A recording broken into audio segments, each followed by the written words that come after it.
What is up, everybody? This is Scorch the Fears. We got the great Ryan. How do you say your last name? Kocherhans. Cochrans? Kocherhans, yeah.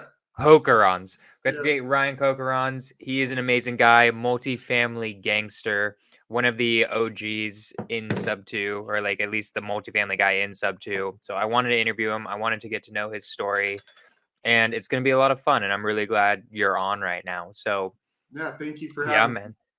I was about to say. So I just want to start with quickly introduce everyone to yourself, like what you do in multifamily, or just just like what you do in real estate, real quick. Just introduce everybody to you.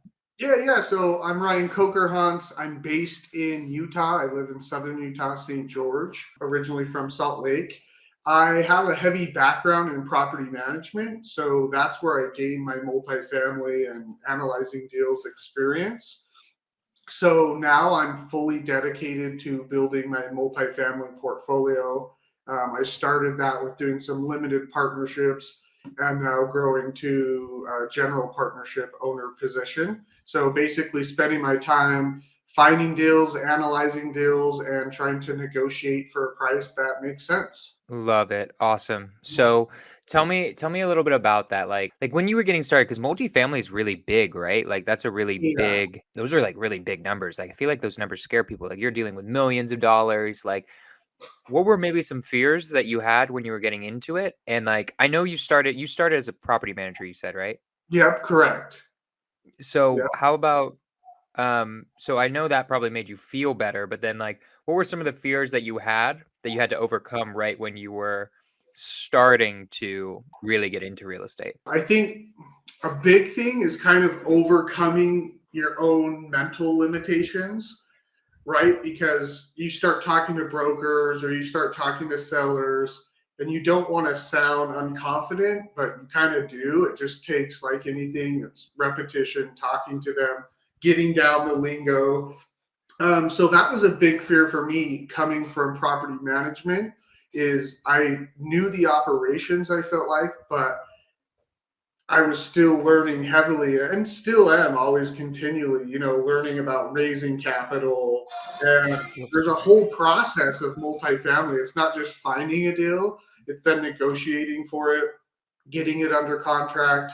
And if you're doing a heavy value add play, I mean, some of these larger projects need entire teams. So it Right. can be intimidating to try to tackle all this by yourself. And I don't think you should. And so what I started doing is trying to team up with different people and partners. So that doesn't mean it has to be exclusive, like the same partnership or people each time. And if you find a good fit, great. But I think for me, trying to take it in bite sizes, if that makes sense, really kind of helped me push past that fear so that I had one job to do or one job I was focusing on. So how do you find the right partners for multifamily, right? Because a lot of people who are watching this, they might just be starting, they don't know anybody. Like how do you do that? So there's several groups, within a sub two or different real estate mentorships, and I think joining some of those. There's a few multifamily mentorships. I've joined, I guess, one multifamily membership where I was able to network with people, and that was good because there were some high level people as well. So if it's a big deal, and you're looking for a key principal or a loan sponsor, someone that's going to be able to qualify for this large loan, that's a good place to meet people like that. And I think a point I'll make there is usually these partnerships, there's several people involved. It's not just like one or two people. There might be someone who raised the capital. There might be someone who found the deal and did the underwriting, got it under contract. There's probably someone who's sponsoring the deal, and so there can be all these percentages and breakoffs that can happen with these deals. So it is important to find the right people that fit the right role for what you're looking for, and I think that starts with kind of giving yourself credit and figuring out what it is you like to do and what you're good at. There's a few things that I think we should get into. So one is I'm just starting out. That's what the people who are just starting out, right? Almost everyone starts with a single family, it seems like, right? That seems like the better route to me because it's simpler than multifamily. Like I think Yeah. multifamily really complicated really quickly. So when would you say someone should switch from single family into multifamily? What makes somebody a good multifamily investor? Or when do you think that switch should happen? Yeah, so I guess that's a great question too, because I don't recommend just starting in it. I was fortunate with my property management background, I was just around it.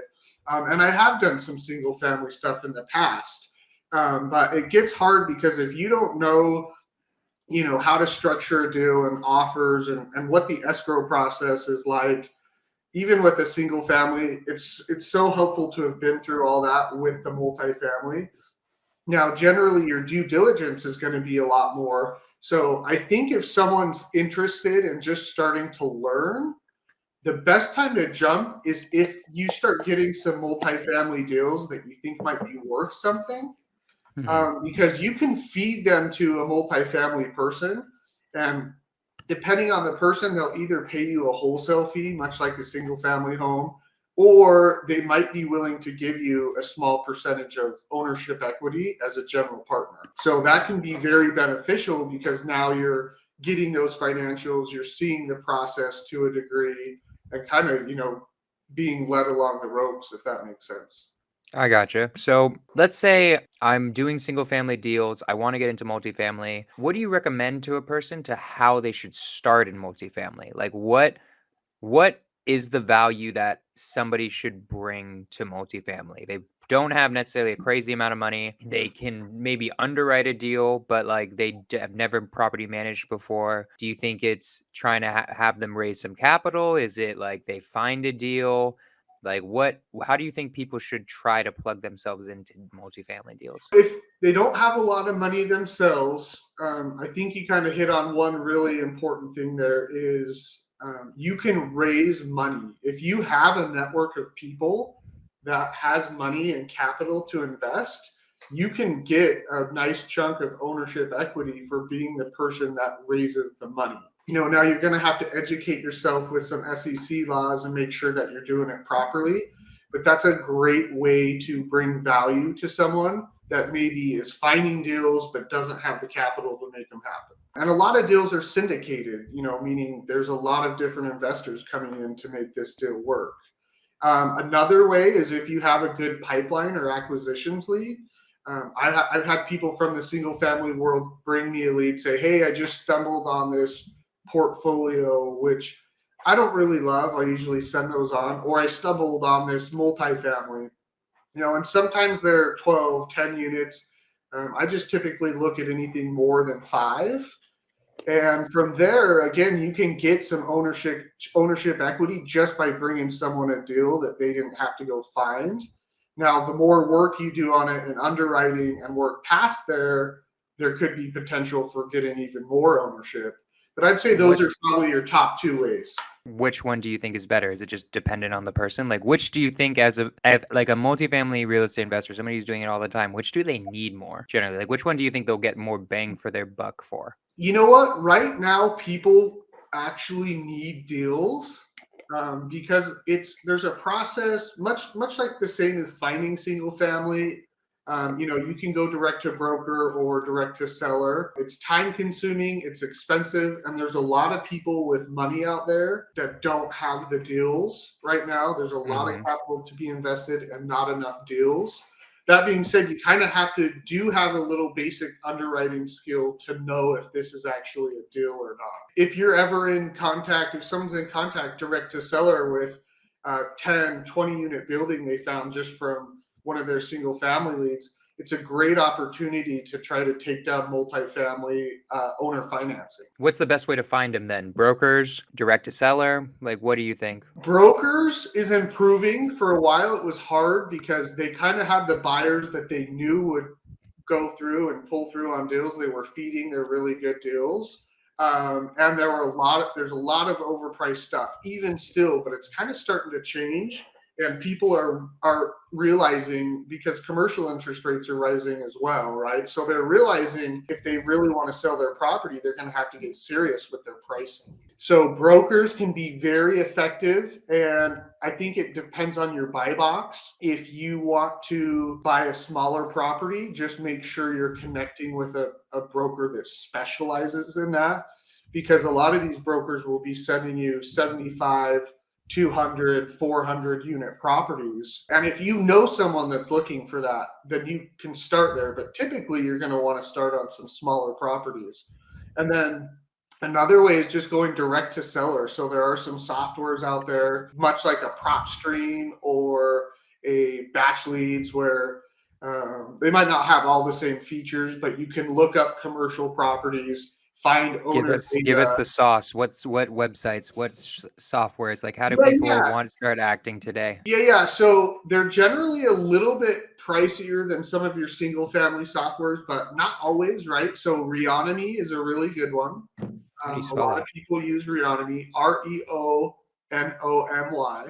Again, don't quote me on the price. I think you're going to pay around like $400 per month per user. And these are just like, this is like to get multifamily leads, commercial Yeah, leads. so they're like prop stream or batch leads is a great comparison, but they're just gonna show you they're geared towards commercial properties. Okay. Another one out there is Crexy. I actually just recently signed up for their pro plan. It was new and it gave me a pretty good deal. I think it was like 12 or $1,300 for the year. But I did test it and I could go look up a specific address and it tells me who the owner is. One nice thing I liked about this one specifically is if it's an LLC, I can click on that LLC and it gives me actually a person's name and phone number about 75% of the time. Oh, interesting. So And these are skip trace leads. Like you already have their numbers on these sites. yeah, so Reonomy, I believe, will give you their phone numbers, a certain amount. Crexy's tool does. Yep, it gives you their phone numbers. There's also, I use one called CE Deal Flow, so I get Well, that. which is the best one? Which one do we get? Which one is the one to start with? You know what? A lot of people are going to say the last one I haven't even mentioned, and there's probably a few others. These are just the big ones that I know of and have used, is CoStar. So CoStar, you're going to pay $400 a month for their service. It takes a little time to set up, and a lot of people will maintain that has the best data. Well, what do you think? I think it does. It's Okay. very extensive and complicated. And I've been using like Tim Brotz's CE Deal Flow, which I like because it's easy to export. You just can't skip trace through it or accurately LLCs.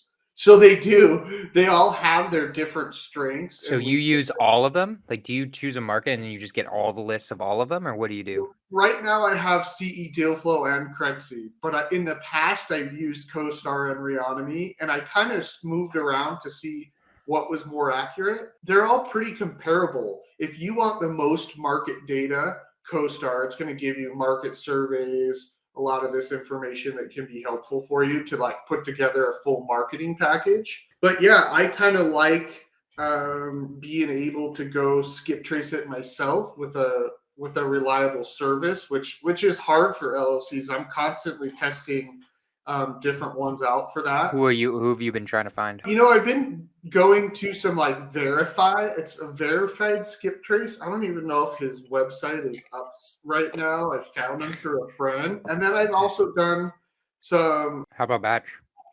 I have done some on batch, and it was decent. It was decent. Yeah, I Okay, think but it. like you're giving us like a lot of suggestions. I want to know what you're doing, like right Yeah. now. Okay. So right Because now, you're the guy. I don't want to hear what's happening in the industry. I want to see what Ryan's doing right now. Like, I want you to yeah, give us the sauce right now.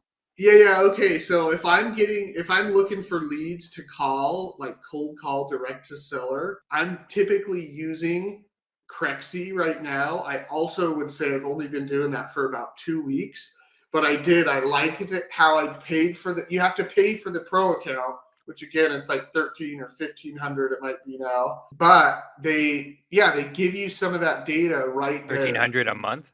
No, per the year. Okay. Yep, for the year. So I'm definitely trying out. I have also done a lot of like CE Deal Flow, which are Tim Brotz's, Yeah, and but exported my Crexy leads you're from doing there. right now. Yep, Crexy. Crexy's the one though. Yep, and CE deal flow, but I have to skip trace it through somewhere else with which probably my accurate go-to is batch. So I'll do one of those, but I've been leaning on Crexy heavy just because it already has the data there. And so far it's been pretty accurate. If you do want to go the direct to broker route, because I do broker outreach as That's my well. next question. Where do you find commercial brokers? Yeah, so a lot of people are gonna just do the classic. You can go to Crexy's free site. I think they might make you sign up, but it's free. They'll give you all the listings that are on, and you can find brokers from there. A lot of people are going to look on LoopNet as well and just connect with brokers. Now, my personal Let favorite. the people know what LoopNet is. Yeah. So LoopNet is a commercial listing marketplace, basically. So you can go there and find all different types of commercial properties like office, retail space. Exactly. You're going to find even like mobile home parks, self storage. You can filter that. So I just go and filter multifamily and you can find brokers there. I know some people that are cruising LoopNet deals right now and actually finding some good opportunities on stuff that's just been listed for a long time. But there is a joke that deals go to LoopNet to die. Oh, interesting. Why? Just because if it's a good deal and a broker gets a good deal in listing, he generally has a contact list of buyers that are reliable. So if it kind of like didn't make it through that loop, then it goes to LoopNet. Typically they have been on the market for a while. But again, I think that stereotype is kind of changing just based on the market. So I've connected with plenty of LoopNet brokers So wait, over the how do you years, but find these realtors? Which is the best site to find realtors with multifamily? you will find them on LoopNet there. And if you want mass volume and quantity of reaching out to, if numbers is your game of connecting with people, that's probably the best. Or Crexy, they're going to be very comparable. And that's even the Gotcha. free one for Crexy. I'll use both all the time. But if I really want to connect with a broker that, let's just say, isn't like he's selling a lot of his deals to his inner circle or buyers list, I'll just even go to Google and put multifamily agents or multifamily brokers in Atlanta, Georgia, or whatever city you're in, right? Hmm. And it's going to pull up a list. Like Marcus and Millichap is a nationwide firm, and I always like working with them. If you're looking for some good brokers to reach out to, I definitely recommend. And they have offices nationwide, right? Is that how you So sell you it? can, yep. So you can find specialized brokers like that are going to have listings on their website or that they can send you. Right. Um, that you don't have to go sift through a LoopNet and they might not even be on LoopNet. So Cool. I love it. So I love the idea. You can do agent outreach. You could do like direct to seller as well.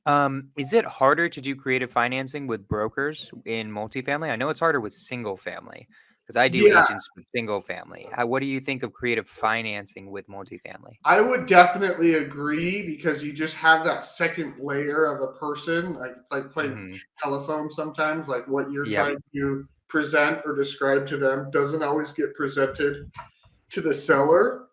And it's Hmm. hard because usually a seller will seller finance based off your rapport. Like they want to have some confidence and trust in you. So if you never get face to face with them, that can be a hard thing to overcome, but not always, it's still a possibility, definitely harder. So okay, I'll actually get to your story because like those were all questions of just like multifamily in general, and I was curious about them. But I want to get to your story a little bit too. So how'd you end up becoming a property manager, and what was the hardest part about being a property manager? Yeah. So I started working for a property management company in 2007. So I started as a leasing manager, leasing consultant, basically. I had myself and another person that I oversaw leasing. So our main job was fill apartments. I did that for about 6 to 8 months and got promoted to an assistant manager. Did that for about a year and became a property manager. And then after another year or so of that, I started overseeing other properties and became a regional manager. So I kind of just worked my way through the ranks, which was good because I learned so much about each position. But the hardest part about being a manager or a regional, like over multiple properties, is there's a lot that goes into managing a multifamily community. You've got everything from your leasing to your rent collection to keeping on top of your lease renewals, not to mention the whole maintenance aspect of it. So you're overseeing maintenance men, making sure that they're getting their work done. So the biggest challenge was just, keeping organized and getting organized. And once we got some good software and systems in place, that was super helpful. So yeah, I worked for that company for about 11, 12 years, did a little Wow. bit of asset management at the end of that, Nice. and then just decided to try doing some of my own investing. But my first investments were with owners and relationships from that company that I had made. So Alrighty then. So wait, what was the hardest part to you of managing like a huge multifamily property? I think the hardest part was keeping tabs and keeping organized with each different department and system that needed to be in play, right? Because there's Interesting. so many Explain that. moving parts. So many moving parts. Say that again. Explain that. Yeah. So there's so many moving parts, and it's kind of like if you start focusing on one section more, like say your occupancy is struggling, it's like, okay, you start generating all these resources into your marketing and your ads and your leasing process and qualification process. But then at the same time, you've got to be keeping tabs on, say, your delinquency, right? Because, oh no, like believe it or not, it's a huge hassle for the property management to collect rent every month. Like people Right. forget, people pay late, there's always excuses. And that's across the board, right? So if you're not paying attention to your occupancy, maybe your delinquency is dropping, and then you have this whole other department where you're trying to renew everybody's lease. And then you've got, like I was saying, the maintenance team going, trying to keep up with not only the service requests, the fixes coming in, but also turning these vacant apartments and keeping everything on a timeline and schedule. So I think that was the most difficult for me, is just trying to orchestrate all of that and make sure that everybody was doing their jobs how they needed to be. Because yeah, it's not a simple task to manage a large property, and that's why I always am like making the point. It's good to make those connections early and find a company that not only you feel comfortable with, but that feels comfortable managing your type of property. Gotcha. And then so you went through, you were working there, and then what made you start doing it on your own and actually start owning some of the buildings and become an actual investor instead of just somebody who was working for somebody else? Yeah, you know what? This was actually really powerful for me, because I can tell you the exact moment. I didn't quit right then, but I just remember a moment. I was Part of my responsibilities as a regional manager were to send the distributions to the owners. So after Mhm. all the financials are built, after all our expenses are paid, I would send them a report showing how much money they were getting in cash flow, or their net cash for that month, and we would send them a distribution. And some of that was every 3 months. But there's this one particular guy that had ownership on three different properties that I oversaw, and I was probably sending him checks of fifty to $80,000 every month. And Hmm. I knew that he had other investments in businesses as well. And so I just remember thinking, man, if I stay here managing, like working for these guys, how am I ever going to bridge that gap? Right. And like, I don't want to be writing the checks forever. I want to be getting those checks someday. Right. Right. And so in that time, I just started thinking, like, okay, I've got to start changing either what I'm doing or my thought process. Because as a regional manager, I was covering multiple states at times, and I was working a lot of hours.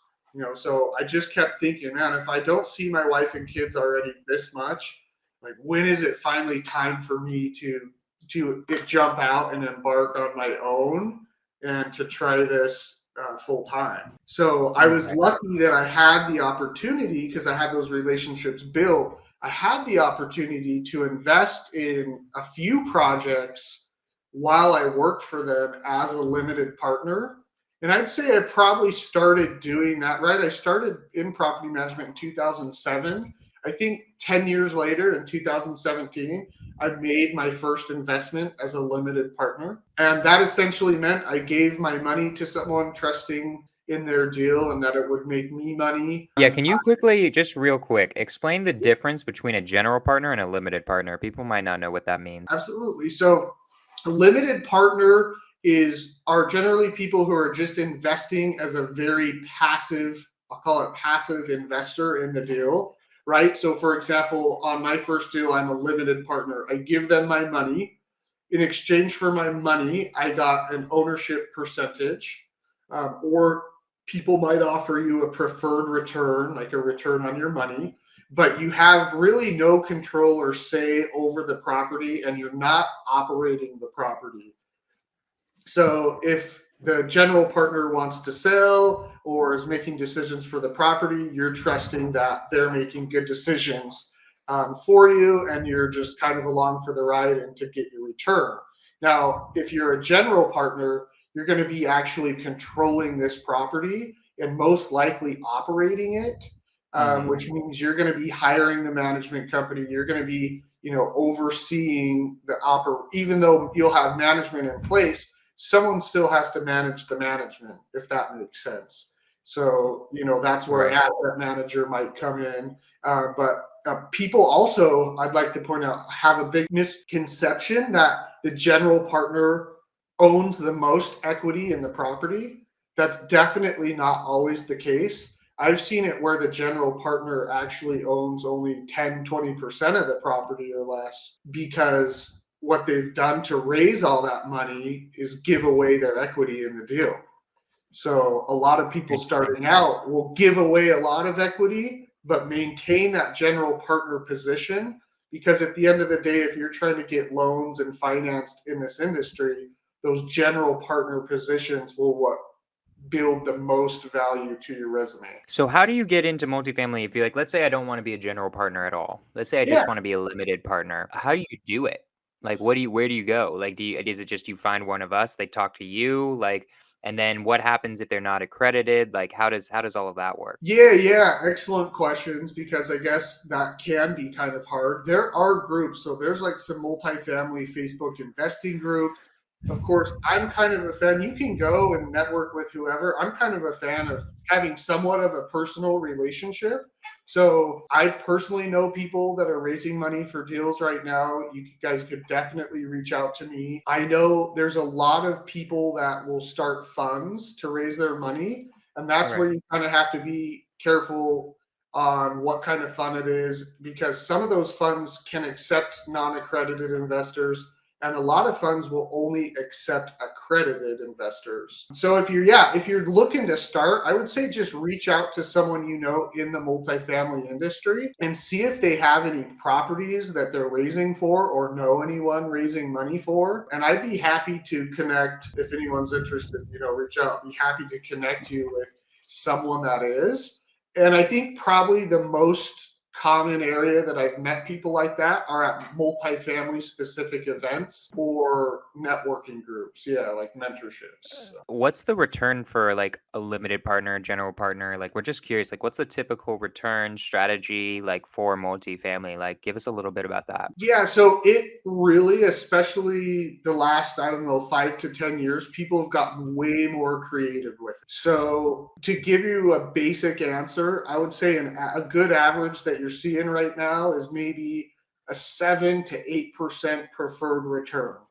So, a preferred return means that if you give your money, you will get like one of the first things paid to you, whether that property is making money or not, is going to be your preferred return. Now, there's also probably like some people might structure it only a preferred return, or some people might structure it with ownership equity. So, for example, my deals that I did as limited partners, I actually didn't get a commitment on a preferred return, but I did get a chunk of ownership equity in that property for what I put my money in for. So that works out when the property cash flows or if it appreciates and you sell it. But more common right now, you're going to see a 7 to 8% preferred return. So I'm Gotcha. seeing a lot too. There's this thing called hurdles or waterfalls where that might change. Like because some investors need a certain return metric. So they might be getting like a 10% preferred upfront, but once they hit a certain return, they're going to, waterfall down to a 7% after 3 to 5 years. So people are getting really creative with it, but most Interesting. people look for those preferred returns because they want to know if the property loses money, you're still paying me my interest percentage that we agreed on.